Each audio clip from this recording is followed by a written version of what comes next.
ṣẹlẹ̀.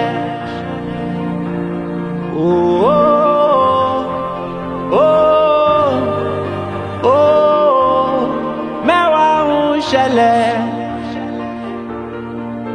Irú kí lèyí o? Yeah. Oh, oh, oh, mẹ́wàá ń ṣẹlẹ̀. Kí ni ká ti gbọ́? Ohun tí ó dá kò lórúkọ méjì, kò dá ló ń jẹ́. Ẹ̀gbin ni o, ẹ̀gbin ni èrò ọkàn wa. Nkàlà sàlámà kéde máa dé. Lẹ́ẹ̀mọ́ ṣẹ̀ṣẹ̀ náà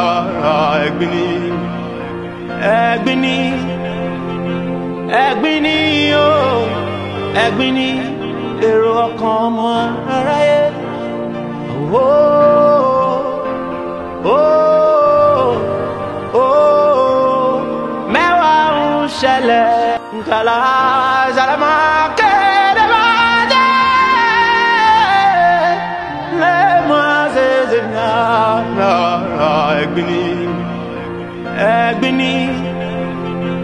ẹ̀gbin ni o, ẹ̀gbin ni èrò ọkàn ọmọ. Agreed. Yeah. Roger. Sorry, darling.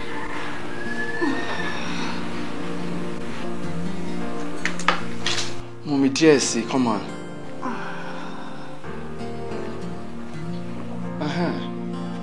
It's okay. Sure, come on. Sure, I'll let us school back. I'll try.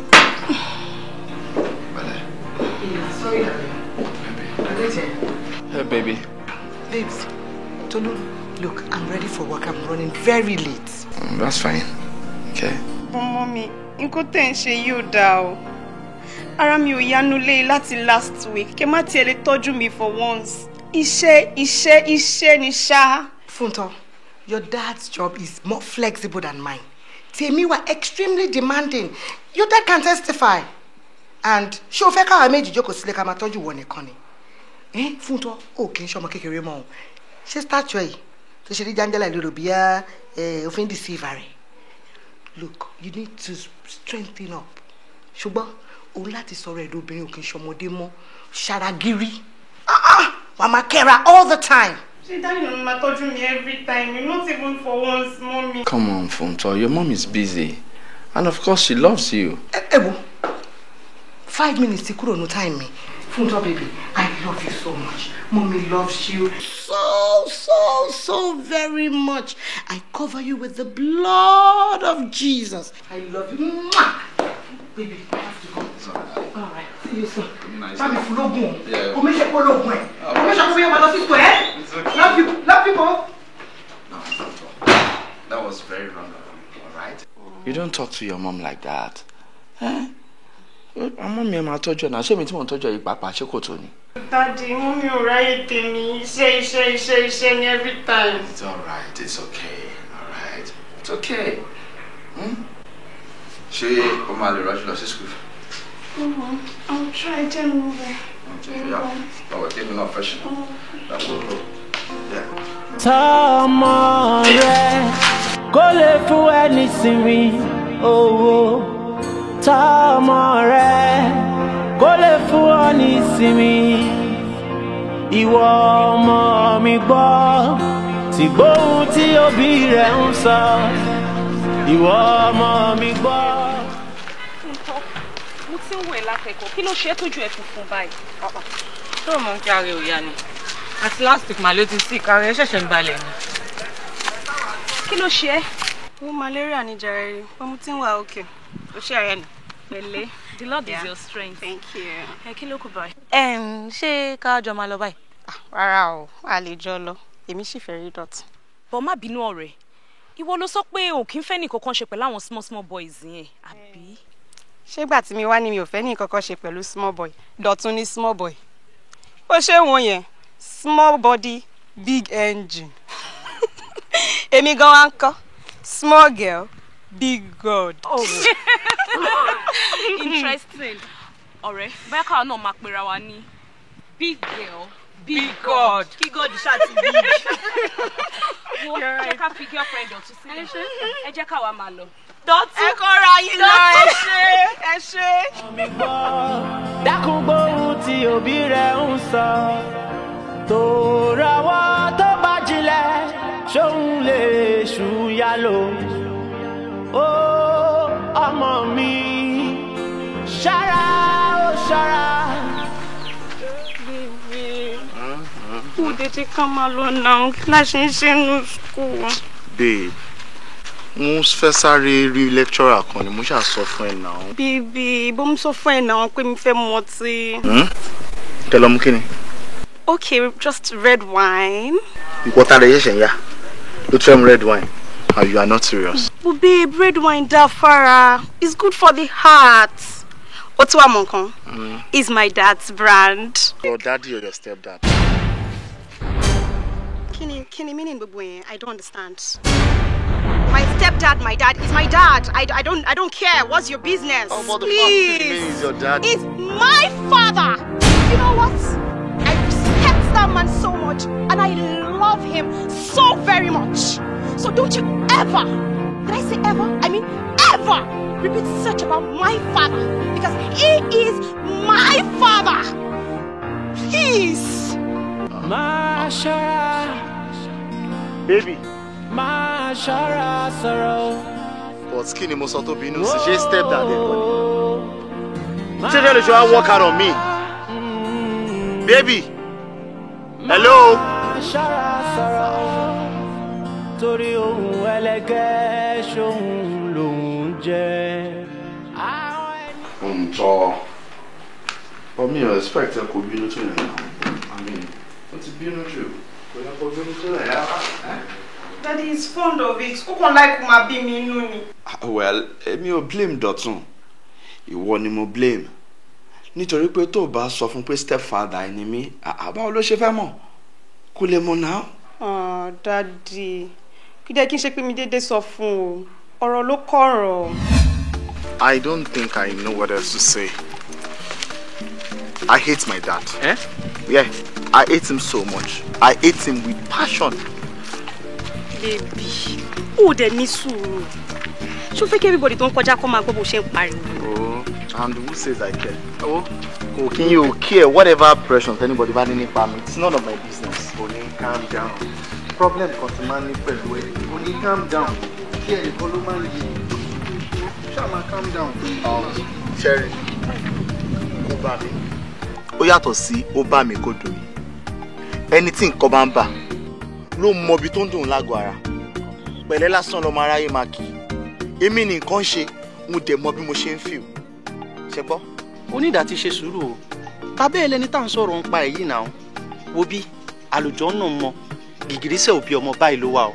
Àwọn Yorùbá dẹ̀ sọ wípé bọ̀wọ̀ fún bàbá àti ìyá ẹ̀ kó lè rọ́nà lọ. Ní ṣàwọn nìkan náà ní ká bọ̀wọ̀ fún un. Ṣé bí gbogbo èèyàn tó bá ti ju èèyàn lọ ni? Oho, ṣo ti gbọ́n sìn. Babe, wọlé sọ̀rọ̀. Ṣé wọ́n ní bàbá? Ọ̀rọ̀ lè dùn lẹ́nu sí wo lè máa sọ̀rọ̀. Because you have a very caring and responsible dad. Mo ṣàmọ̀ bó ṣe máa ń kẹ́ ẹ lójú. Tó máa ń kẹ́ ẹ lẹ́nu, tó máa ń gbé ẹ gẹ́gẹ́ bí ẹyin. But tell me, kí ni popsi tèmi ṣe fún mi? No, kí ló ṣe fún mi? Ju kó máa embarrass mi, kó máa disgrace mi kiri àdúgbò lọ. Mo ti pa lé ní mo ti pa lọ́la. Kí tún wá sàn kankan fún ẹ. Ẹ̀yin méjì. Ṣé ọ̀gá tó ti mo ti gain admission sínú school yìí? Ẹ̀ẹ̀kan péré popsi ń bá mi sanwó school mi rí. Gbogbo èyí tó kémi ni mo ń sọ nǹkan mi fúnra mi. So tell me, what reason do I have to love that man? Kí ni reason mo fẹ́ love wọn? Ẹni tó fi ojúṣe ẹ lé tí kò ṣe. Ṣé kémi náà wá sọ tèmi fún yín? Ẹ ní believe pé àti kékeré mi báyìí ni mọ́mí ò ti rí tèmi rò. Iṣẹ́ báyìí ni mọ́mí máa ń pariwo ṣá. Dádì ló máa ń tọ́jú mi tó ń ṣe gbogbo nǹkan fún mi. Ìyẹn ò dẹ̀ ní pé kí n hate mọ́mí mi náà. Ṣé tí wàá fẹ́ gbọ́? He's not even my real father. Yes. Stepfather mi ni wọ́n náà. So you mean that man is not your real dad? Yes. Bóyá ò ní pé kí n hate mommy mi àbí kí n hate daddy mi. But all the same, o ṣì ní bàbá tó ń tọ́jú ẹ. If your real dad is not there for you, at least your stepdad is there for you. Bọ́jọ́, èyí tèmi ní tó dàbí òkú ayé tí kò ṣe nǹkan kan. So kí wá ní kí lájọṣepọ̀ tó fẹ́ lára kí ni mo fẹ́ máa bá wọn sọ kí ló fẹ́ pa á pọ̀. Please, ẹ wọ ẹ jẹ́ ká change topic, inú tí ń bí mi ẹ ti ń jẹ́ kínú mi máa ru. Please, let's change the topic to something else. Baby, you would have to go back home, ask for his forgiveness, and apologize to him. And who says I'm ready to do all that? And you have to do that. I am not. You have to. I'm not. Ìjọ yẹn ló mọ̀ pé ẹ̀yin kọ́ lẹ bí mi. I'm sorry, Dad. It's okay. It's okay. I mean, nǹkan tó yẹ kó ọmọlúàbí ṣe ló ṣe yẹn. You saved a life, and that's more important, you know. Èmi ò kàn fẹ́ kó máa bínú tó yẹn ni, right? You know you're my joy. I love you so much. Mo dẹ̀ lè ṣe anything for ẹ. So mi ní fẹ́ kí n máa rí ẹ ní irú position yẹn, má máa bínú tó yẹn. All right? I love you, baby. And anything tó bá ti fẹ́, just ask me. Thank you, Dad. That's my daughter. Yeah. It's alright, darling. It's okay. It's okay. Ọmọ bàbá olówó kí ló ń ṣẹlẹ̀? Wá gbé wa lọ jẹun náà. Rárá, àbí your papa ni. As I dey like this, shingbai no dey my hand. Ṣó ń ṣeré ni. Kí ni? Bẹ́tà jọba mi tú báàgì yẹn. Tá bá rí owó nínú báàgì, á mú nìyẹn o. Kò sí shingbai ń bẹ̀. Ha! Ṣó ń ṣeré ni. Mi dẹ̀ ń wẹ̀ ṣá. Area brother daddy mi lónìí. Sincerely, mi ti wá ṣeré. Sincerely. In fact, mi ti ní Nisu. Stop. Èmi kọ́ ni mi ti ní máa lọ fún wọn gan tí bá ti kúrò sí. Nisu. Stop. Èmi kọ́ ni mi ní. Ó lè jó òótọ́. Ṣé bó ní kò ní owó nínú wọ́lẹ̀tì ni? Lónìí. Jẹ́ ń ṣàlàyé sincerely kò kí n ṣe tèmi. No, really, it's not mine. No. Area brother daddy mi ló ní mi. Area brother daddy ẹ̀. Jọ̀mọ́ bí ní ṣé daddy ti ẹ̀ ń ṣe wàhálà. Kò tí o understand. Ẹ̀yin lẹ mọ̀. Ó wá fẹ́ lọ fún area brother daddy. Ẹ̀yin lẹ mọ̀. Small girl be gone. Ibi tẹ́ ń gbé gbogbo kíní ìlọ́gọ̀ yé wa mọ́. Fúta. Kí ni? Ó ti sọ small girl be gone. Tiẹ̀ fún wa nú ẹ̀ wá dẹ̀ máa ṣàlàyé fún ẹni. Rárá kò sí story. Ẹ ṣé wọ́n kọ́ ló máa fi gbé bá. Má súnmọ́ mi mọ́ o.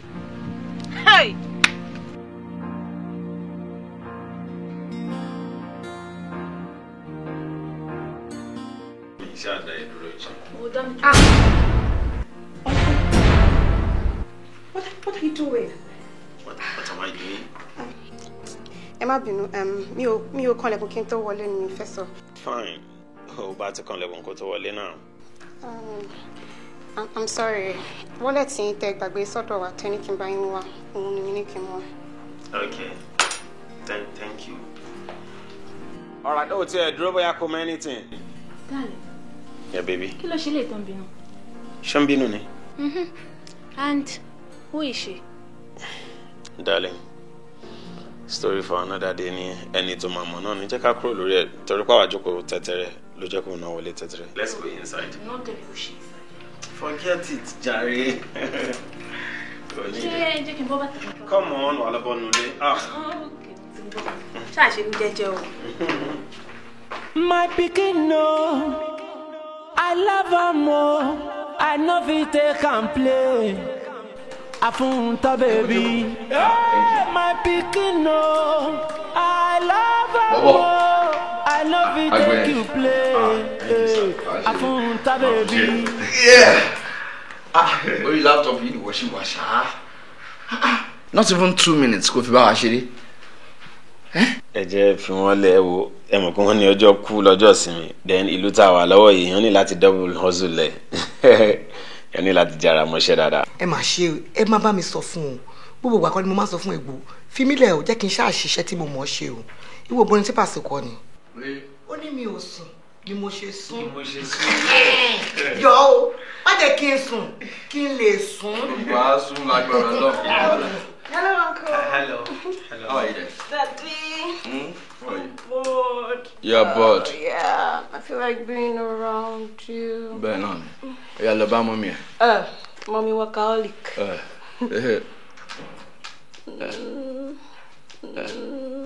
Jọlá. Jọlá. Yes, yeah, bro. Yeah, sir. Jẹ́ ká wá wọ̀ gbòòrò. Ìgboro náà, like, àbí mo. Jẹ́ àwọ̀ gbòòrò dìde. Oya, you go inside. Oh dear, I said I'm bored. Go inside, Jade. Go inside, I'm coming. Go. My bed now. Go inside, Jade. Now, Jọlá. Sir, jẹ́ ká wá wọ̀ gbòòrò. Go inside. Go inside.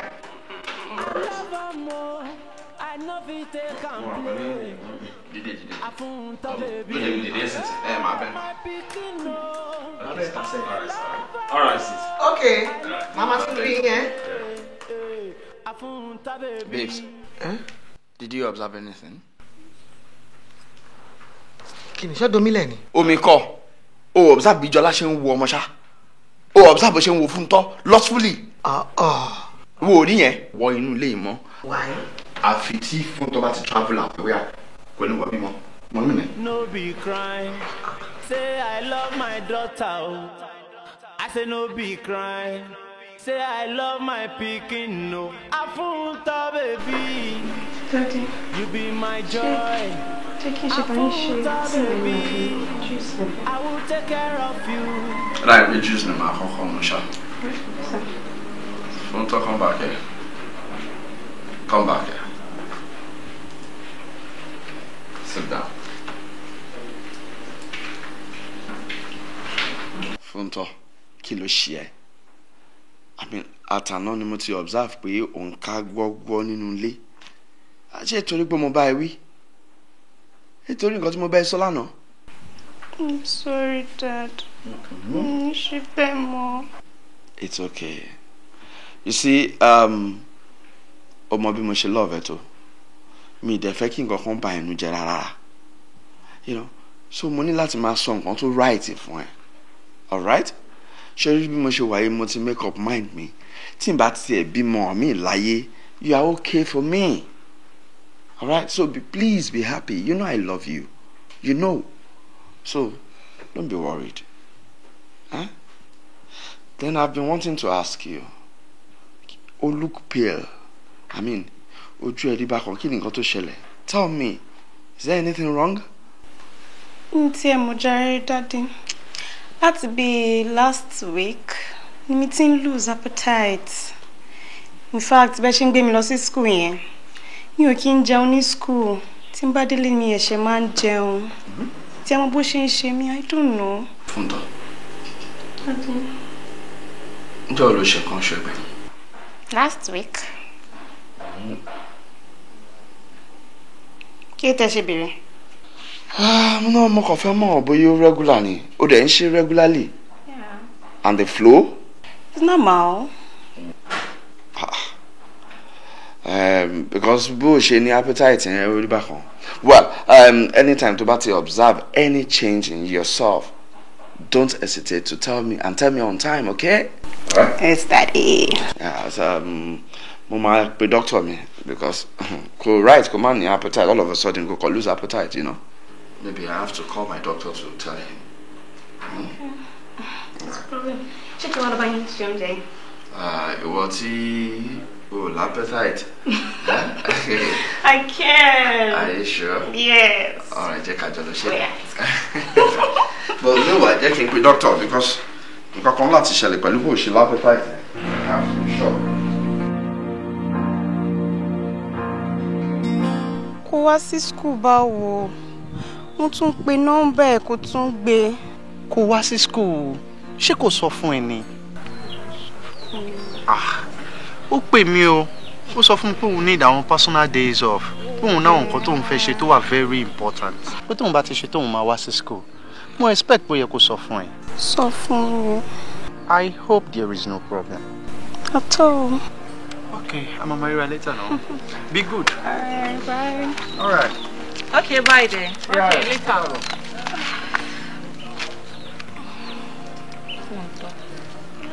Jọ, Fúntọ́, mo ti ń wò ẹ́ látàárọ̀.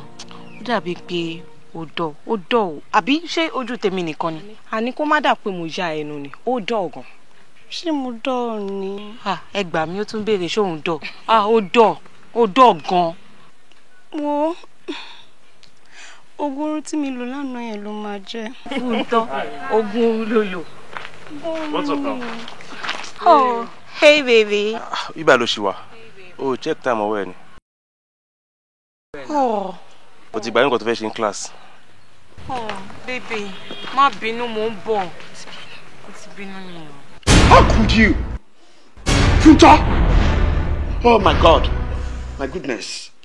Kí ló tó ṣe lè? Oh, disappoint me. Oh, disappoint me gidigidi gan ni. Ó ń bà mí lọ́kàn jẹ́. Pẹ̀lú mo ṣe mo máa ń bá ẹ sọ̀rọ̀. Pẹ̀lú àwọn ọ̀rọ̀ tí mo máa ń bá ẹ sọ. Funta! I'm sorry.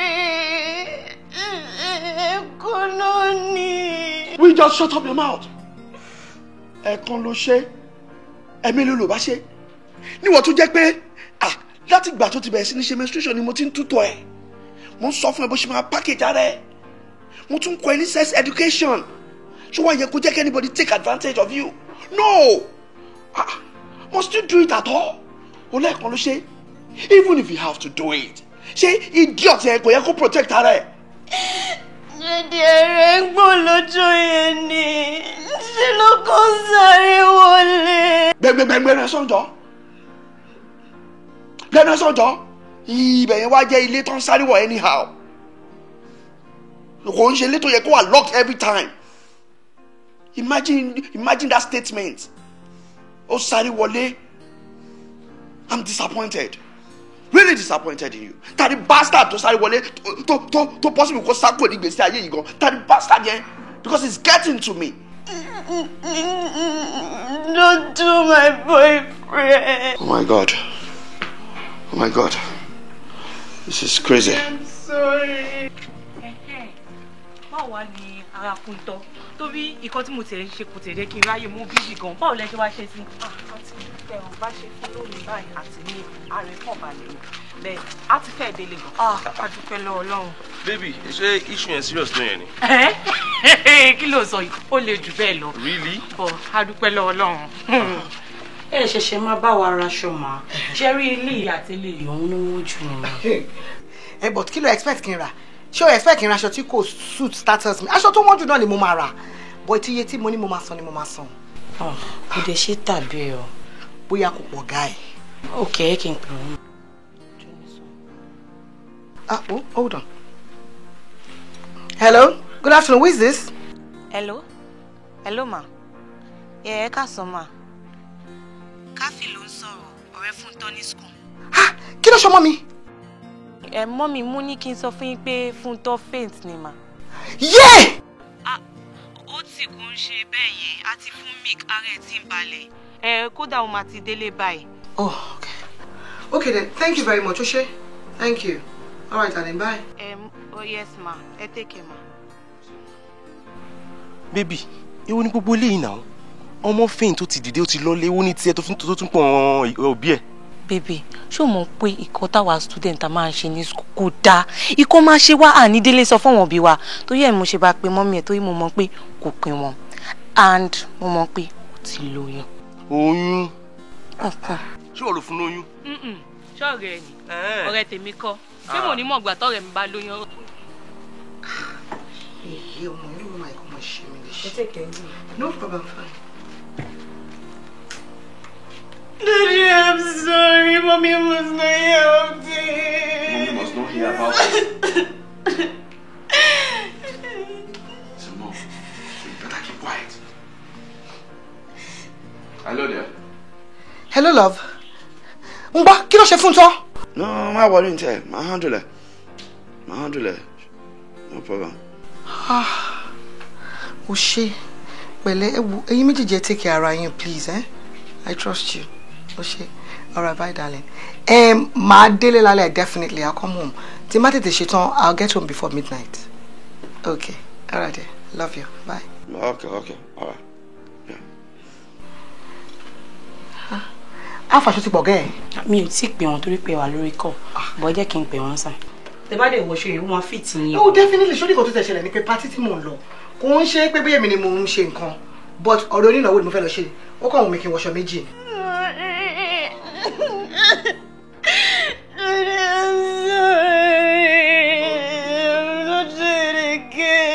don't tell me you're sorry. You've done it. You've done it. Daddy, I'm sorry. Daddy, I'm sorry. Daddy, I'm sorry. Daddy, I'm sorry. Daddy, I'm sorry. No. Daddy, I'm sorry. Kí ló sú ẹ sí pàpàlàpàlà iná fún tọ́? Pẹ̀lú gbogbo ìfẹ́ tí dádì ẹ̀ tó fi hàn ẹ́ àti bó ṣe ń tọ́jú ẹ̀ tó. Ìgbà tí dádì ẹ̀ sọ fún mi wípé o lóyún, I'm so disappointed. Ó amaze mi gan. Fún tọ́ kò yẹ kó tọ́ sí ẹ̀ ìwọ kọ́. Ká ní pé kìí ṣe pé dádì ẹ̀ bẹ́ mi gan ni pé kí mọ́mí ẹ̀ má bàa gbọ́ sí i. N bá sọ fún mọ́mí ẹ̀ bàbá dẹ̀ bá iṣẹ́ oyún yìí. Kí ni age ẹ? How old are you? Ṣé nítorí pé o ètò wọ yunifásitì? Olóṣèlú wa ń ṣe ìranù kiri. Mi ṣe ìranù máa ẹ̀kọ́ náà ni. Keep quiet. Shut your mouth. Ẹ̀kọ́ náà ni. Ẹ̀mí ló yẹ kó ṣe náà. Ṣó tẹ̀ ẹ́ kó tẹ̀lé ṣe gan rárá at all at your age. You shouldn't. Tó bá délé kó yá tètè máa dúpẹ́ lọ́wọ́ dádì ẹ̀ because ó try gan. Wọ́n dẹ̀ bẹ̀rù pé kí wọ́n jẹ́ kí mọ́mí ẹ̀ gbọ́ sí gbogbo mẹ́sì yìí. Kó appreciate wọn gan. Ó dẹ̀ wọ́n ká ní pé ìyá ẹ̀ gbọ́ sí ni. O mọ ọ̀rọ̀ ìdá tó jẹ́. In fact, ìwọ náà mọ orúkọ tó bá fojú ẹ rí. Anyway, your secret is safe with me. Thank you so much, ma. Thank you, ma. God bless you, ma. Thank you, ma.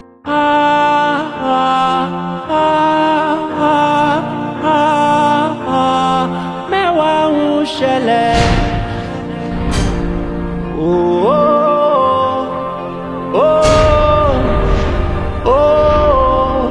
Mẹ́wàá ń ṣẹlẹ̀. Irú kí lèyí o.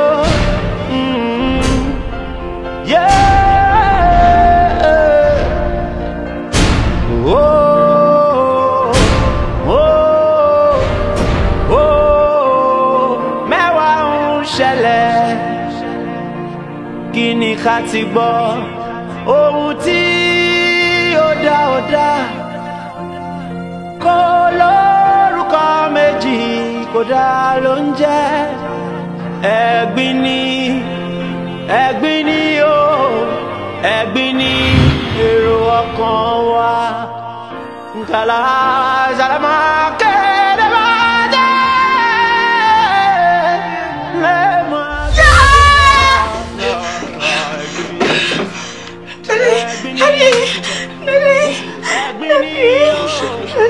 Daddy, I had a dream.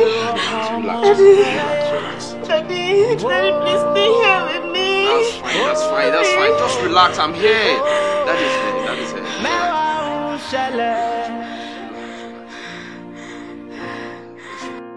Tọ́mọ rẹ̀ kó lè fún ẹni sinmi owó. Tọ́mọ rẹ̀ kó lè fún ọ ní sinmi. Ìwọ ọmọ mi gbọ́ ti gbọ́.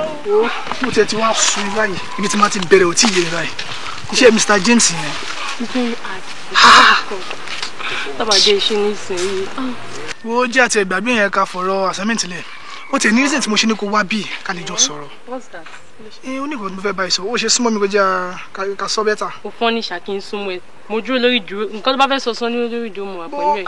Kí ara òun sáfàlà súnmọ́ mi kó jẹ́ àsọ̀rọ̀. Ó fọ́n ní ó dà kó òní kan ṣe bí assignment ẹ̀ ò ká lára ọ̀dẹ̀ òṣì fi ń súnmọ́. Mo náà máa ń ṣe bí tòótọ́.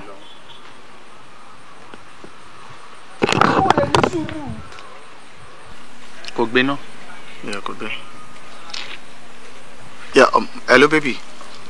What's up? How you doing? Hello? Ṣé tó bá fẹ́ sọ̀rọ̀ ni kó sọ̀rọ̀, tó bá mọ̀ kó sọ̀rọ̀ ni kó já dànù lórí line fún mi. So, ó ń gbọ́ mi ló dẹ̀ dákẹ́, ó sọ anything. Is that supposed to be a threat or what? Pàápàá fún mọ̀ mi létí. Well, okay, mo kàn ní pé kí n béèrè náà ni pé kí ni nǹkan tó ṣẹlẹ̀. I've been calling you for weeks now. Oh, pick, call me. Then mo send several text messages here. Oh, acknowledge you share anything. Mo ṣe wá ní pé kí n béèrè pé kí ló ṣẹlẹ̀ because èmi àti ẹ mi lérò pa àjà or something. So why tó ṣe mama ignore calls me? Sori ọ̀rọ̀ ló fẹ́ gbọ́ mi dẹ̀ máa sọ fún ẹ. tó bá ń wá olórí burúkú number 1 ìwọ ló yẹ kó jáde in fact ó yẹ kó ti wà stand by fún olórí burúkú lọ́jọ́ ayé ẹ̀. mo sọ fún ẹ pé mo lóyún láti bí 2 months o pè mí mi text ẹ o reply mi o kàn dà mí nù. mo tún wà lọ́spítù mi tún text yẹ o reply you didn't say nothing to me for 2 good months. o wá ń pè mí sìn o expect kí n fi ìdùnnú àti ayọ̀ kí n fi pick call ẹ. Baby má bínú ṣòro fún títí accusation ẹ mo accept pé mo jẹ̀bi. Yeah, mo jẹ̀bi lóòótọ́ and I'm deeply sorry but ọ̀nà ẹni tó bá ti gbọ́ tẹnu ẹ̀gà kò ń sọ pé gà ń pàtó at least ó yẹ kó tiẹ̀ gbọ́ tẹnu mi kó tó wà bóyá accusation bóyá o right or wrong like èmi náà mo náà kọ́kọ́ tí mò ń go through like I was actually going through some hard times nígbà yẹn ọmọ òun ni kò jẹ́ kí n lè get back sí ẹ not like bóyá I did it intentionally or something. Sorry for yourself. I mean, you're just so sorry for yourself. You know what? Èmi ò lóyún o. Mo wà láyọ̀ àti àlàáfíà. Mo kàn fẹ́ test ẹ ni. Mo fẹ́ mọ irú ọkùnrin tó jẹ́. O dẹ̀ ti jẹ́wọ́ irú ọkùnrin tó jẹ́, o ti fi hàn mí. Ṣó wá fẹ́ gbọ́ o. Láti èní yìí lọ. Tó bá rí mi tí mi gba left, níṣe ni kò gba right. Tí bá gba right, níṣe ni kò gba left. Ká má pàdé mọ́. Ká má ríra mọ́. Tó bá rí mi má kí mi. Má send message sí mi. Mi ò fẹ́ ní nǹkan kan láti ṣe pẹ̀lú ẹ mọ́ láyé ẹ. Má jẹ́ kí path wa kó ever cross. I don't ever want to have anything to do with you again. Ever again. Kò jáde lọ lórí line fún mi. Lórí burúkú. Hello? Lórí burúkú lọmọ yìí. Kí ló ṣẹlẹ̀? Wàláhì ọmọ yìí lóyún. Ó ń gbé mi mọ́ra níṣà. Ó fọ́ ní ìṣà. Ṣé torí ẹ̀ ló ṣe wá ń pèlè lórí burúkú? Ṣé kò ń ṣe lórí burúkú ni? Ó yẹ kí inú ẹ máa dùn ni kó lọ gbégbá Thanksgiving. Ìwọ ló yẹ kó máa sọ pé Ọlọ́run mo dúpẹ́ fún ẹ o. Ṣé tó bá lóyún ṣo ti rẹ́dí àti gboyún ni? Ó ì rẹ́dí now. Well, mi ò tí ì rẹ́dí lóòótọ́ but ọmọ ìyá wèrè gan o. Èmi kàn fi pé mọ ilẹ̀ ti ta tó jẹ́ mẹ́ta náà at least kí n tiẹ̀ login sórí Facebook ẹ àbí. Ọ̀rẹ́ wo wà very careful. Sórí igi téèyàn bá gùn báyìí téèyàn bá gùn dé stage kan tí ò bá ṣọ́rọ̀ ó máa padà jábọ́ ni. Yes now ìwọ àtọmọ yẹn ti béèrè dé level tó ti ń sọ fún ẹ pé òun lóyún ẹ ti fúnra yín space ó tún wá ń pè padà ń sìn pé ò fẹ́ yẹ kẹ́ come back eventually tẹ́ bá come back ó yẹ kó yẹ pọ́nmọ́ yẹn máa ti smart ju ẹ lọ náà wo bí ọ̀rẹ́ wa ọmọ mi nù ọgbà ọmọ pọ̀ nù ọgbà yìí ọmọ. mo ti ń hà ọmọ kan ní ọmọ tiẹ̀ pọ̀ yẹn mo ti ń hà ẹ̀ bọ̀ dúdú yẹn àbí dúdú yẹn ọmọ yẹn ní ṣéèpù gan so. gbé súnmọ́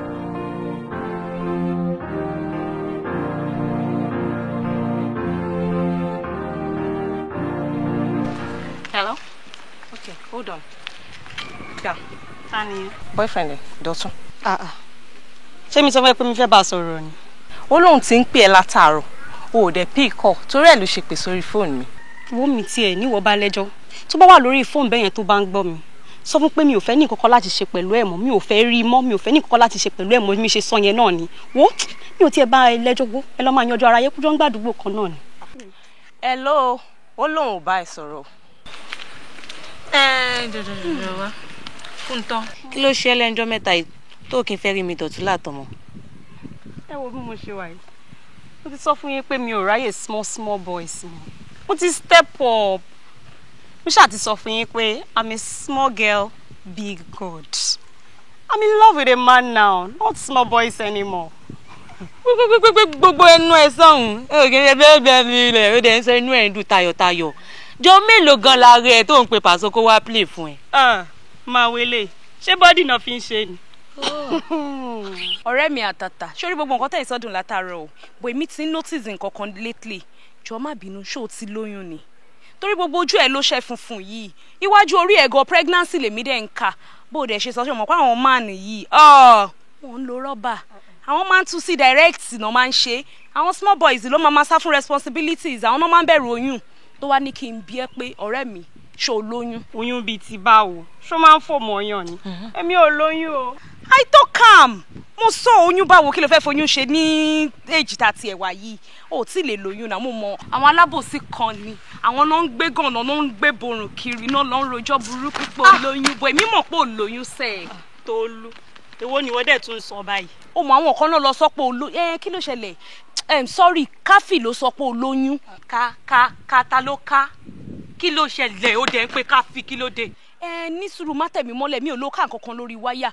Ọ̀rẹ́ Káfì ló sọ pé ó lóyún. Kai mo like it, stop it now. Kí ló dé? Ó dẹ̀ ń sọ mo like it. Ta ló lóyún? Okay, Káfì kan ló sọ àwọn alábòsí kan náà sọ pé ó lóyún. Ṣó lóyún?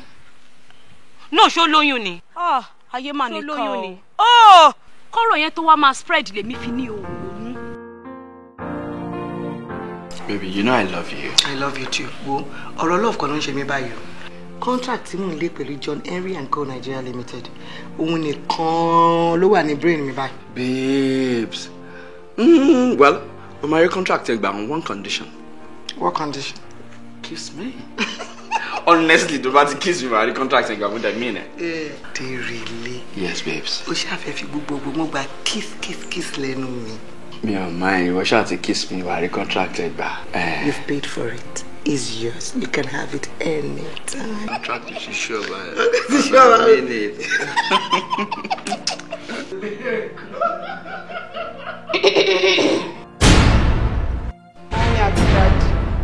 Tí bá mọ̀ pé bẹ́ẹ̀ ṣe irú nǹkan báyìí dẹ̀ máa wọlé lọ. Jọ̀tọ̀rọ̀ Ọlọ́run, ṣé èmi àti ìyàwó mi ò lè wà papọ̀ ní anywhere nínú ilé yìí ni? Ẹ mọ̀ pé tí bá mo tó dàgbà ẹni máa ṣe irú nǹkan báyìí ní sitting room. Ó dẹ̀ má bínú o. Èmi àtọkọ mi máa dìde nsìn àmọ́ máa wọlé lọ. But mo fẹ́ kó mọ̀ pé inú ilé wa la wà kò dẹ̀ sí ibi tí a ti lè ṣe nǹkan tó bá mú wa. Wọ́n ló máa excuse ara ẹ̀ tó bá ti rí dáàdì àti mọ́mì tó ti wà padà. All right? Ẹ ṣàwọlé lọ. Okay, dáwọ́ kí wọ́n bá dé ẹ̀kọ́ tó fẹ́ yìí. Ẹ wá ẹ fẹ́. Ṣé ìtọ́rí mi dẹ̀ ti sọ̀rọ̀ ń sìn ẹ̀yin méjì dẹ̀ tún wọlé lọ? Ẹ fẹ́ lọ continue. Ṣé a gbọ́dọ̀ continue ni? Ohun tó dára ni ká fẹ́ràn ara wa. Ohun tó lẹ́wà ni ká fẹ́ràn ara wa. Ohun tó bójúmu ni ká fẹ́ràn ara wa. Ṣùgbọ́n irú ìfẹ́ wo Hello there. ń sọ o. How are you? How are you guys? You are fine. Yeah. Ó wà nínú yàrá ẹ̀ ó ń kàwé. Ìfẹ́ tí màmá ní sọ́mọ òun dàyò. Báwo ló máa dé? Are you joking? Ọ̀tún là máa ní vow. O tún ní bá mi ṣe vow lélẹ̀. That's not fair. That's not fair. It's okay. N ti gbọ́. O ṣáà ń pa ilẹ̀ ìjọ wàá máa ní wàá make it up. Wàá make it up.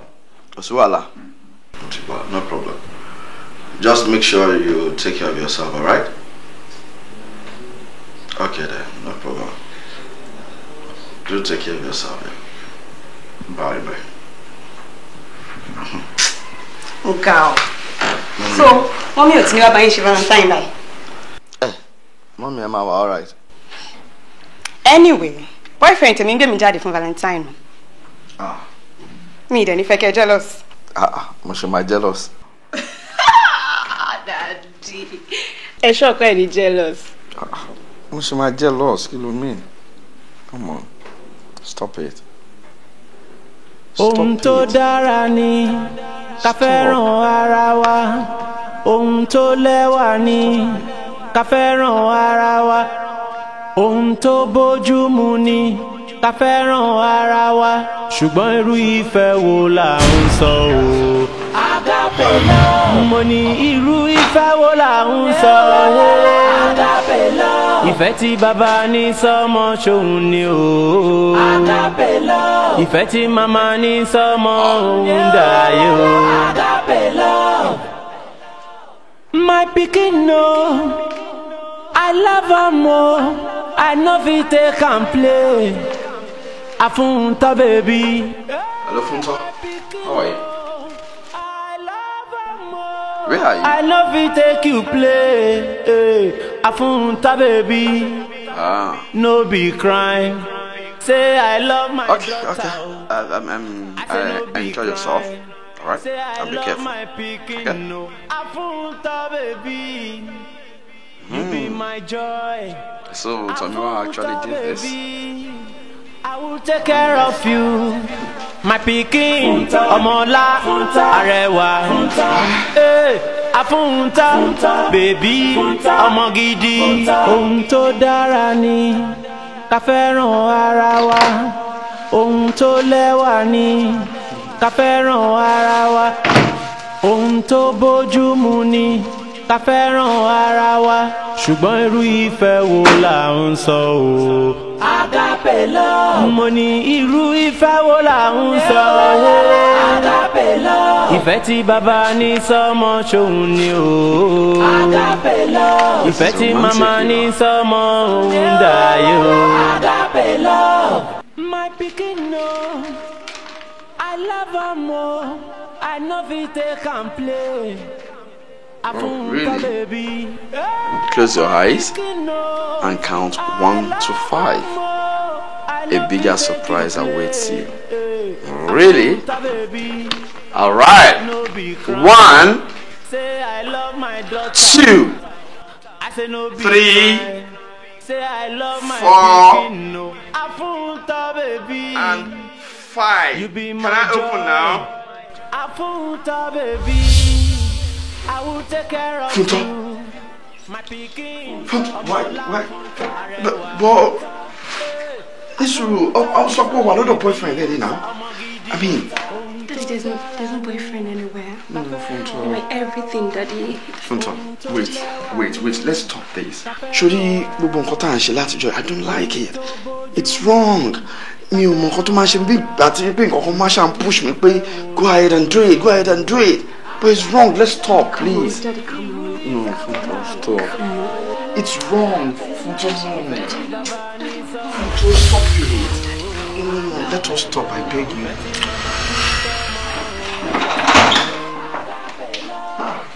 My picking no, I love her more. I know fit take and play.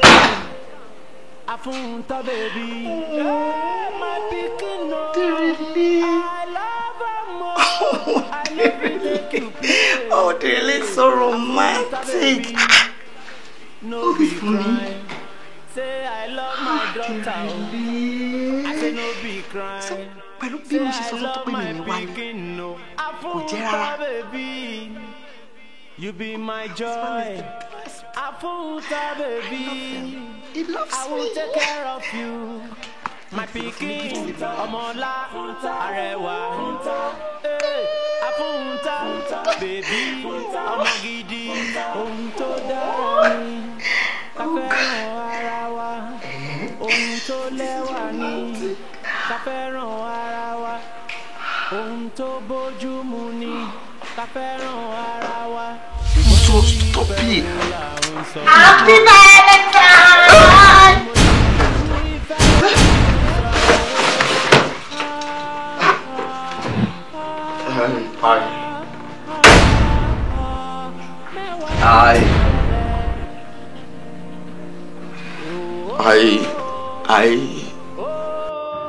I thought it was you, and I'm sorry. Can I actually explain?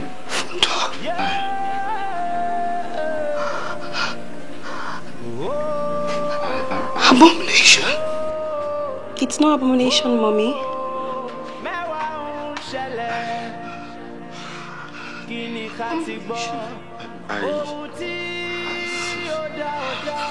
No, don't do that, don't, please.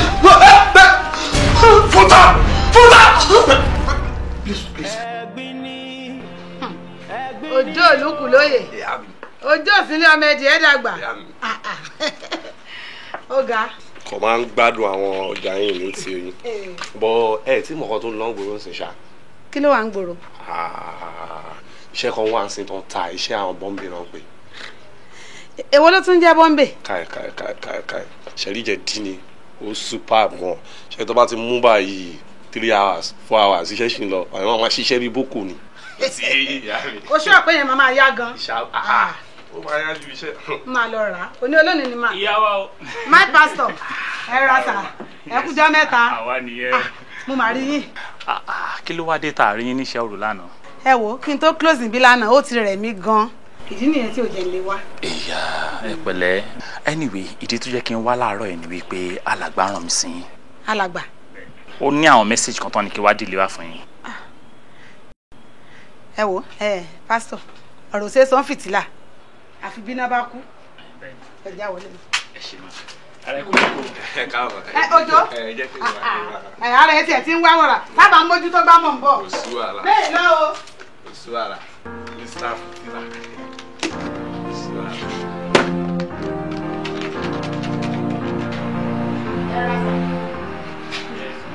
Bàbá ní a máa sọ̀rọ̀ lẹ́ẹ̀kan. Ilẹ̀ lẹ́rẹ̀. Ìjà rẹ̀ ẹ̀yẹ sà.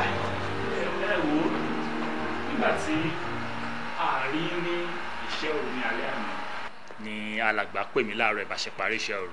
In fact wọ́n tẹ̀ try nọ́mbà yẹn kí wọ́n pè yín kí wọ́n lè sọ àwọn vision tó ń rí but nọ́mbà yẹn ò lọ ni wọ́n ṣe sọ pé dandan mo gbọ́dọ̀ dọ́dọ̀ yín láàárọ̀ yìí. Ẹ mọ̀rọ̀ nepa ń lu wa yìí àti jẹ́ táwọn fún wa níná bọ́ ṣe mú dé gẹ́lẹ́ ni mo ti fóònù bọ̀bẹ̀ yẹn kò sí náà nì. Ọlọ́run gbà ṣàánú wa ní kọ́ńtírì nìjàre nǹkan tí wọ́n rán mi sí ọ̀rọ̀ tó le ni kìdẹ̀ kí n ṣọ̀rọ̀ tó tún le náà ọ̀rọ̀ nípa ọmọ yín ni o. Dérelé. Bẹ́ẹ̀ ni. Kí ló ṣe. Ẹ ní sùúrù kò sí kankan àlàáfíà ni. Nígbà tá à ń ṣe ìsìn lọ níṣẹ́ òru ni wọ́n rí àwọn ìran kan immediately wọ́n pè mí ni wọ́n sọ àwọn ìran yẹn fún mi torí ẹ̀ mo ṣe dọ́dọ̀ yín. Ṣé rí ọ̀rọ̀ kan máa ṣẹlẹ̀ lẹ́nu jọ́ mẹ́ta ìsọmọ yín kí wọ́n máa fún ẹnìkan lóyún lẹ́nu jọ́ mẹ́ta ẹ̀. Ṣé wá rí ibikíbi tó bá wù tí oyún yẹn máa gbà wá ẹ sọ fún wọn kán máa ṣe o nítorí pé ó léwu. Oyún àbí pé kò gbọdọ̀ ṣẹ́ kò dáa ó ti yé mi ẹ ṣé mo dúpẹ́ ẹ bá ń kí alàgbà pé wọ́n ṣe nǹkan ẹ jẹ́ fún yín lómi. Rárá ẹ wo ibi tí mo ṣì ń lọ pọ̀ wọ́n làwọn tí mo ṣì fẹ́ lọ fún ní mẹ́sẹ̀gì káàkiri mo kàn ní kí sáré yà sọ́dọ̀ yín kí n fún yín ní mẹ́sẹ̀gì ti tọ̀dọ̀ yín ni nǹkan tẹ́mi kàn máa sọ fún yín ni pé ìgbọràn ó sàn jẹ̀bọ rírú lọ. Ẹ ṣé mo dúpẹ́ o ẹ bá ń kí wọn o Olúwa túbọ̀ gbàgbọ́ra lọ sí o.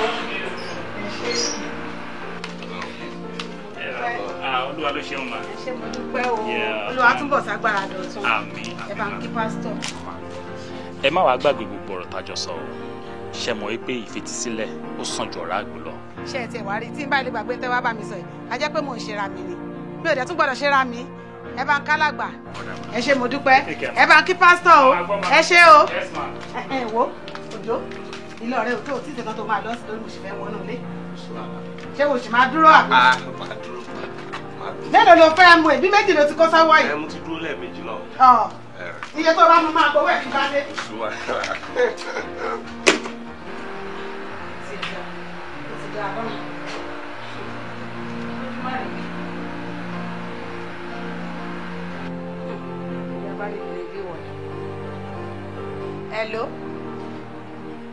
Hello Adérelé pẹ̀lẹ́ ọkọ mi kújọ́ mẹ́ta ǹlẹ́ àjèjì ara rẹ̀ sà onírẹ̀sà ọmọ bá dún ẹlẹ́kọ̀ọ́rọ́ ọmọ fènísí bí rẹ̀ sà níwọlé òpópó tí yá ọmọdé lára kújọ́ mẹ́ta ó ṣe wọn ọmọ tó ṣẹlẹ̀ tí mo fẹ́ sọ fún ẹ sí ni pé wọ́n rí ìràn kan fún ẹ ní ṣọ́ọ̀ṣì o tó dẹ̀ jẹ́ pé ìràn pàtàkì ni téèyàn gbọ́dọ̀ fi ṣeré kódà bó ṣe ń ká mi lára sí ni mo ṣe fi ń bẹ́ẹ̀ sọ̀rọ̀ yìí o kò sí sọ̀rọ̀ téèyàn mú yẹpẹrẹ o mọ tó ṣẹlẹ̀ wọ́n lẹ́nìkan ó lóyún fún ọ ẹnì yòówù ò jẹ́ ìsàrà alẹ́ ìsàrà oko ó gbọ́dọ̀ ṣẹ́ o ó gbọ́dọ̀ gbà kí wọ́n ṣe rárá o toró léwu o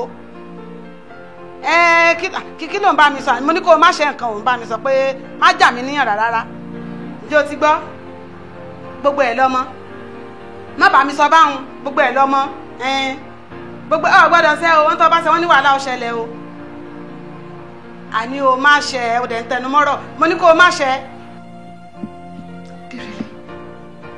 Why would you do this to me? Kirili, I don't understand what I have done to deserve this from you. Ọmọ yẹn kan ṣoṣo tí mo bí. The child you call your own daughter. How could I have walked into the both of you and found you in such compromising position. I don't know what came over me. I'm so sorry. I'm sorry, please. Forgive me torí Ọlọ́run. Iṣẹ́ èṣù ni jọ̀ọ́. Kì í ṣe iṣẹ́ èṣù kankan.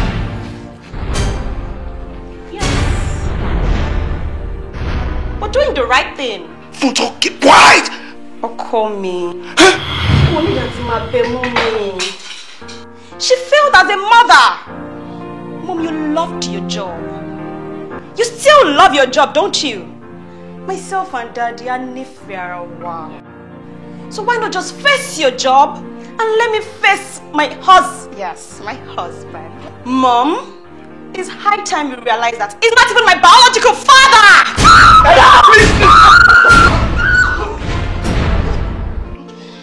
Come on. Thank you so much, baby. I know you won't let her hurt me. Especially your baby. What baby? Just to let you both know, I'm 6 weeks pregnant. No. Really? Tell me. She's not pregnant. She's not pregnant. Don't tell me you're not pregnant. She should not be pregnant.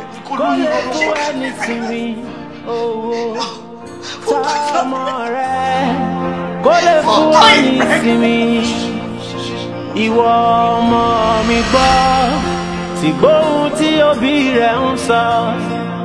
Ìwọ ọmọ mi gbọ́ dákun gbóhùn tí òbí rẹ̀ ń sọ. Tó rọwọ́ tó bá jinlẹ̀ ṣóun lè ṣùyà lò. Olórí ẹgbẹ́, mo mọ̀ pé ti bínú sí mi. Torí mi ò wá sípàdé lẹ́nu ọjọ́ mẹ́ta yìí. Àkókò bínú sí ẹ. Gbogbo ìlàkàkà rẹ lákòókò rí. Ṣùgbọ́n mo fẹ́ kó o mọ̀ kinní kan dájú pé ọkọ ìyá ẹ ọkọ rẹ ni.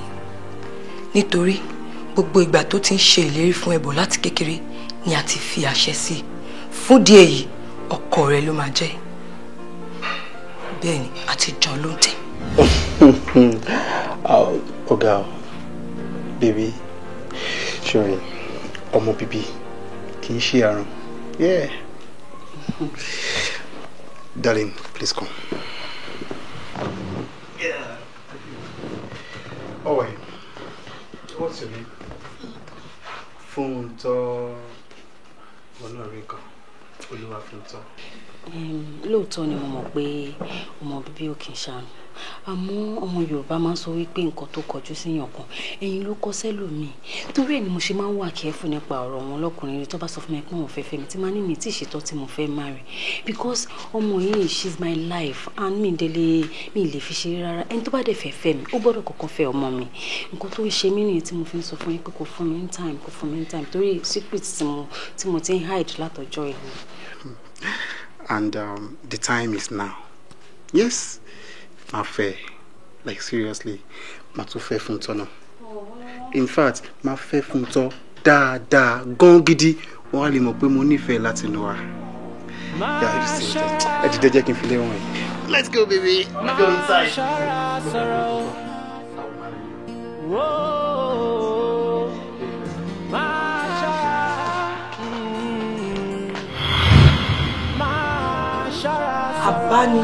Àbámọ̀dá kan kì í dá tiẹ̀ kó má ṣe.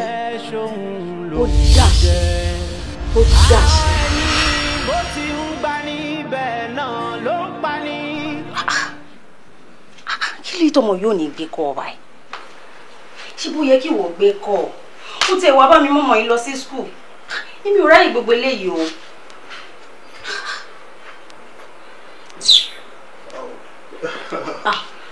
Kí ló ń ṣẹlẹ̀? Kí ló dé? Kí ló ṣe yàtọ̀ mọ́? Wo bí a kò wá mọ́mọ́ yìí lọ sí school because ibi tí mò ń lọ ọ̀nà mi ò gbọ́ná school ẹ̀ rárá mi dẹ̀ ní time àti máa mọ́mọ́ kan lọ sí school rárá. Bẹ́ẹ̀ ni tiẹ̀ rí o ò lè change. Ẹ máa ríra later. Ó ti ń lọ nìyẹn. Ẹ nà àbí kí ni mo fẹ́ máa dúró ṣe. My wife, you know I love you so much and I will always love you. I will drop you at school but confirm in a few minutes. I have other appointment to catch up with Professor Rimu Kanode. All right? But don't worry, I will marry you. Àṣẹ ń tètùmarè. Give me a few minutes. Okay, Daddy, I'm waiting. All right, there. Daddy. Oh, baby. I want to be fat. Me like me she like by. Oh. Fonto, you're so funny. See, let me tell you one thing. See your statue. Tó bá lè maintain ẹ tó fi dàgbà. Oh! Kò sí obìnrin náà nílé ayé yìí tó máa rẹwà jù ẹ́ lọ. Ó máa ti lọ find you. Sórí tí àwọn ọkùnrin bá ń lé ẹ lọ́tùn, wọ́n tún máa lé ẹ lósì. Bó mi ò ní gbà fún wọn, màá lọ ra ajá olórí ńlá. Ó máa lé wọn. Gbò! Gbò! Mi ò ní jẹ́ kó fọwọ́ kan ẹ. Do you know why? Because you're my wife. I love you so much. Daddy, are you sure you're going to marry me? Oh, Funto, you're my wife already. Mo ti fẹ́ already. Because I love you so much. Èmi ni máa padà fẹ́ last. Yeah, Daddy's wife. The only thing to kọ́ kò ní pé kí n mú ẹ lọ sí ọ̀tá. Kí n dẹ̀ fi ring sí ẹ lọ́wọ́. Because I love you so much. Fi ring sí lọ́wọ́ bíi ti báwo? Oh. Kí ló dé tó fi jẹ́ pé every time ọkọ máa pampa ọmọ yìí jù mí lọ? Wọ́n máa gbé báyìí, wọ́n máa gbé báyìí. Èmi tí mo jẹ́ ìyàwó ẹ̀gbọ́n, o kì í pampa mi báyìí. Me, I'm jealous o. Don't be jealous. I am jealous. Why? Mommy, jealousy. Jealousy. Ha! You are going to the hostel. No. See, jẹ́ kí n sọ nǹkan fún ẹ. Ọmọ ẹ ni, ọmọ mi ni, and she's my friend. So we do ṣe ń bá ṣeré, tí wọn náà ń bá ṣeré, tí inú ẹ dùn, tí inú ẹ̀mí náà dùn, tí inú gbogbo wa ń dùn, tájọ nílé aláyọ̀. Kí ló tún kù? At the same time, ìyàwó ẹ ni mo jẹ́, ọmọ ẹ ló jẹ́, gbogbo ẹ ló ní iṣẹ́ tó ń ṣe fúnra wọn. O lè wá máa pampa ọmọ ju èmi lọ, mi lè gbà. Kí ló dé? Adé máa pampa ẹ ò ní pampa mi. Leave me, let me jealous. Let's do one thing for your mommy. Let's clap for her. Oh yeah. Mommy! What's that? What are you guys?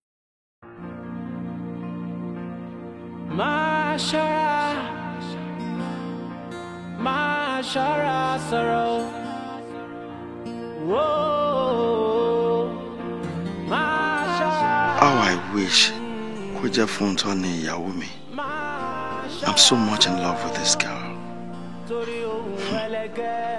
Ṣùgbọ́n etí wo ló fẹ́ bá mi gbọ́? Kí mi àti ọmọ ìyàwó mi nífẹ̀ẹ́ kọ̀ọ̀kan. Ìyẹn máa le gan. Dèrèlé, abẹ́ta kò gbójú. Hi, yo. Daddy, don't tell me you want to drink without me. I don't know. No, darling. Abba. If I'm gonna drink with you, I need vodka, red wine, it's hard to find. Okay? But I want to have a drink with you. Okay, that's fine. Then I'll change to red wine. Oh. Thank you, Daddy. Wait, move for me. Okay. Jennifer. Move!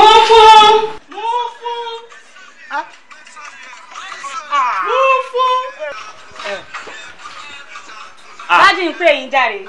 Sorry o. Wọ́n pè mí. Ọ̀gá ń pè mí. Daddy ń pè ẹjọ́. Ọ̀dà mo ti gbọ́ o. Gbé bọ́dì. Máa ṣọ́ra, àwẹ̀ máa ṣọ́ra sọ̀rọ̀. Ó ti ń bọ̀, Daddy. All right. Ọ̀gá mo dé o. Wọ́n ń pè mí. Mo ti ní kó má máa darí ẹ láàmú. Má yí orí sí báyìí, Mo ti mọ̀ yí pé òun wò mí. Ẹ kò gbé dúró. Wàá ṣe báyìí.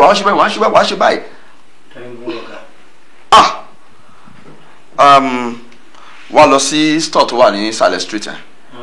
Wá lọ bá mi ra red wine wá. Red wine ẹlẹ́jẹ̀ àbí oníke dúdú. Tolo oríṣiríṣi oníke dúdú wà ẹlẹ́jẹ̀ wà. Mo máa ń ta lóríṣiríṣi ni mo ṣe ní kí n bèrè tí ó jẹ́ gangan. Lẹ́nu ẹ̀sán jáde olómi aró ni. Red wine tó bá ti débẹ̀ sọ pé o fẹ́ ra red wine. Okay, ọ̀gá. Dá. Ọ̀gá ìjókòó ni mò ń kọ́ níta nígbà tẹ́ pè mí o. Ìjó táwọn bọ́ọ̀sì ẹ̀ṣẹ̀ ń jó sí gbé bọ́ọ̀dì ẹ̀ ẹ mo gbé ọ̀gá mi. Gbé bọ́ọ̀dì ẹ̀ ẹ jẹ́ sáré lọ ọ̀gá ẹ ṣe ọ̀gá ẹ má bínú. Clown for you. Yes, darling. I love you so much. Gbogbo tó bá ti máa múnú mi dùn báyìí, mo lè ṣáà máa fi ń ṣe fún mi ṣá. You're so caring. Baby girl, you're my love. You're my joy. You're everything to me. In fact, you're my wife. Mo lè ṣe anything láti múnú ẹ dùn. Kò dẹ̀ sí nǹkan mú tó máa yá èmi àti ẹ. Daddy, you're sure? Yes, gbogbo nǹkan tó bá ti fẹ́ ni màmá ṣe fún ẹ. I'll always make you happy, okay? Thank you, Daddy. Bá tálágẹ̀ mọ́ bá dá. Òun lòrìṣà kì í gbà. Ó dáṣẹ. Ó ní ọmọ mi fún ọmọ rẹ̀ lóyún. Mọ́mì, kì í ṣe pé mo ní ọmọ yín fún ọmọ mi lóyún. Ọmọ yín ó fún ọmọ mi lóyún ni. Mọ́mì, ẹ jọ̀ọ́ mà, ṣé nǹkan tí ọmọ yín ṣe fún mi ṣó dà ni? Ẹ wò mí náà. Ẹ wo nǹkan tí Dérelé sọ mí dà. Àṣé bẹ́ẹ̀ yóò bá máa gbàdúrà. Ká máa bẹ lọ́n kọ́ máa fi kàn gbà kan lọ́wọ́ ẹni. Mọ́mì, fi gan pa kan bí ti báwo. Ẹ jọ̀ọ́, ṣé ọ̀rọ̀ kan náà lèmi àti yín jọ ń sọ báyìí? Anárọ̀ mọ́ ń gbóná, ẹni ká gbé yáná. Ìyàwó mi. Ó mọ̀ pé bójú bá ń pọ́n àgàn, yóò tọrọ àbíkú. Kódà, yóò bẹ lọ́n pé kó ń bi láàárọ̀ kò kú lálẹ́. Ojú pọ́n mi títí.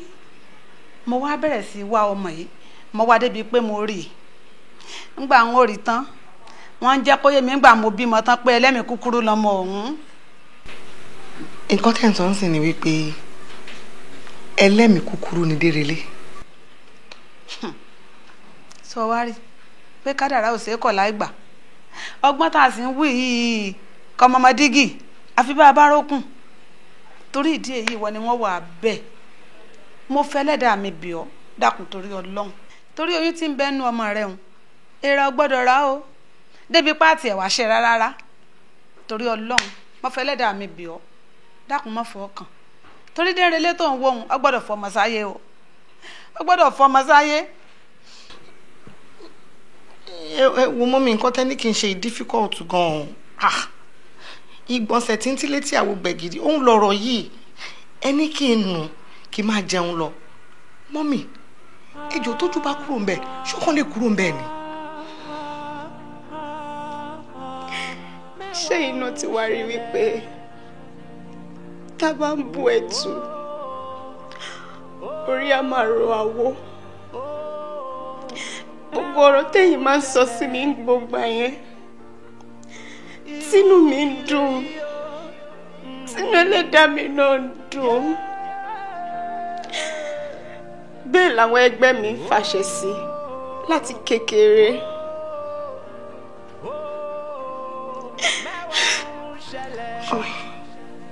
Dérelé, ó ṣàrántí dáadáa pé several times mo ti pè é tó mọ máa sọ pé ìyàwó mi, sweetheart mi, honey pie mi, I love you. Mo dé máa ń sọ fún ẹ, mo ní look, gbogbo ọ̀rọ̀ tó máa ń sọ fáwọn ọmọ yìí ó ti pọ̀ jù. Ṣó mí ní àbó mi ní? Ó dẹ̀ sọ fún mi pé ó mí ní. Ṣó dẹ̀ rántí pé mo máa ń sọ fún ẹ wípé ká máa ṣọ́ ọ̀rọ̀ ẹnu. Àmọ́ ẹlẹ́dàá tí gbogbo àwọn ọmọ ìgbé wálé ayé, pàápàá jùlọ agbára wà ní ọ̀rọ̀ ẹnu. Ju gbogbo ẹ lọ, mo fẹ́ kẹ́yìn méjèèjì dáríjì mi. Ọ̀rọ̀ orí ahọ́n lásán ni mi ní ẹ rárá. Lọ́wọ́n ọba dẹ́rì inú mi. Ẹ jọ̀ọ́ forgive me. Òun rẹ̀ mi, ara ní mi látinú. Òun rẹ̀ mi. Ọkọ mi, I need you to be strong. Kẹ́tì ẹ̀ try kẹ́ fi nǹkan sẹ́nu. Tó bá jẹ́ pé torí nǹkan tó ṣẹlẹ̀ ni, Mummy ti forgive wa. I don't like to see you like this. Honey, you know I am a woman of my words. Mo ti dáríjì ẹ́. Mo ti dáríjì ẹ̀yin méjèèjì. Look here. Ask me anything. Má ṣe fún ẹ. Are you sure? Of course. Just promise me you'll get well and wàá jẹun. I have a special request.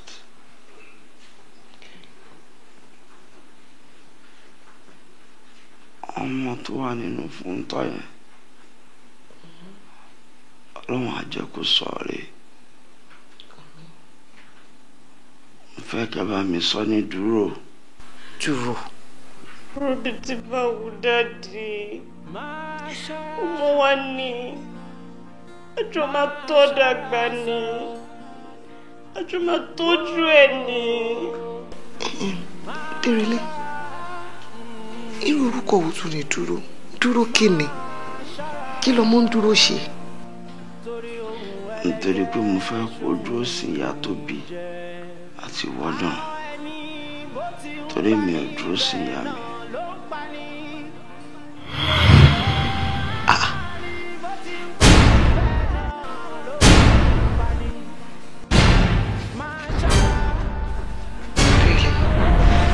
Daddy. Honey.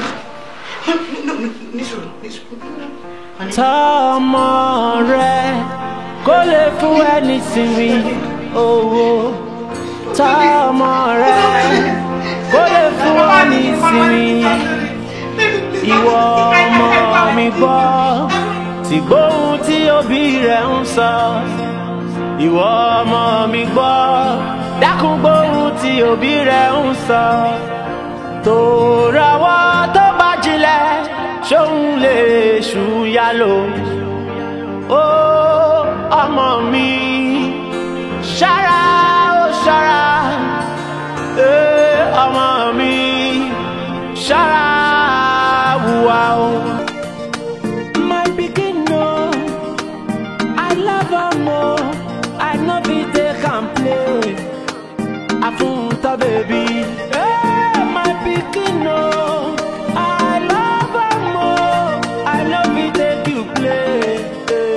Afunta baby, no be crime. Say I love my daughter o. I say no be crime. Say I love